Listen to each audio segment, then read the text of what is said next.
अज्ञाश्च श्रद्धानश्च संशयात्मा विनश्यति।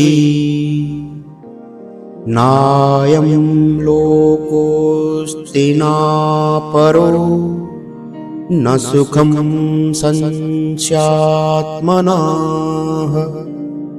भगवान श्री कृष्ण कहते हैं कि जिन अज्ञानी लोगों में न तो श्रद्धा होती है न ही ज्ञान, और जो सदैव संदेह में पड़े रहते हैं, उनका नाश निश्चित है।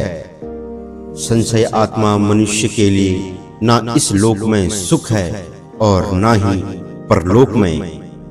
जब मनुष्य के हृदय में संदेह घर कर जाता है तो वह किसी भी मार्ग पर पूर्ण विश्वास नहीं कर पाता।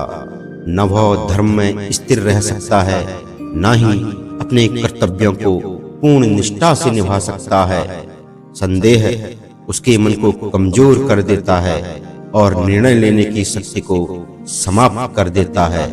फलस्वरूप वह न तो इस संसार में सफलता प्राप्त कर सकता है और न ही आध्यात्मिक उन्नति कर पाता है। संशय का सबसे बड़ा उपचार श्रद्धा और ज्ञान है।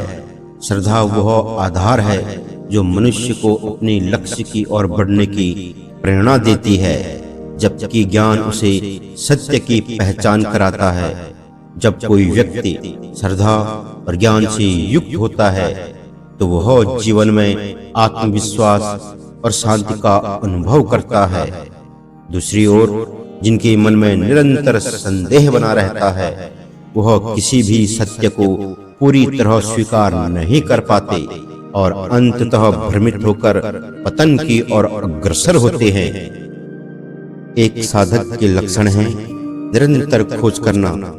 यदि वह मन और इंद्रियों से दिखी बातों को ही सत्य मान लेता है तो वह वहीं रुक जाता है, आगे नहीं बढ़ पाता।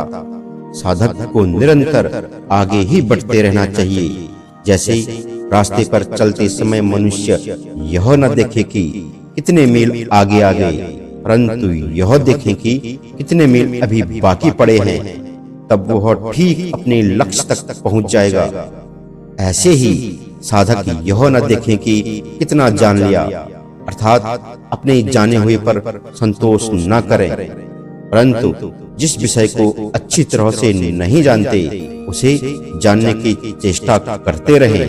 इसलिए संशय के रहते हुए कभी संतोष नहीं होना चाहिए, परंतु जिज्ञासा अग्नि की तरह दहकती रहनी चाहिए। ऐसा होने पर साधक का संशय संत महात्माओं से अथवा ग्रंथों से किसी न किसी प्रकार से दूर हो ही जाता है। संशय दूर करने वाला अगर कोई न मिले तो भगवान की कृपा से उसका संशय दूर हो ही जाता है। अतः संशय मनुष्य का सबसे बड़ा शत्रु है, जो उसे न इस लोक में सुखी रहने देता है और न ही परलोक में। इसलिए जो व्यक्ति जीवन में उन्नति चाहता है उसे श्रद्धा, ज्ञान और आत्मविश्वास के मार्ग पर चलना चाहिए, ताकि वह अपने संशयों से मुक्त होकर सत्य की प्राप्ति कर सके।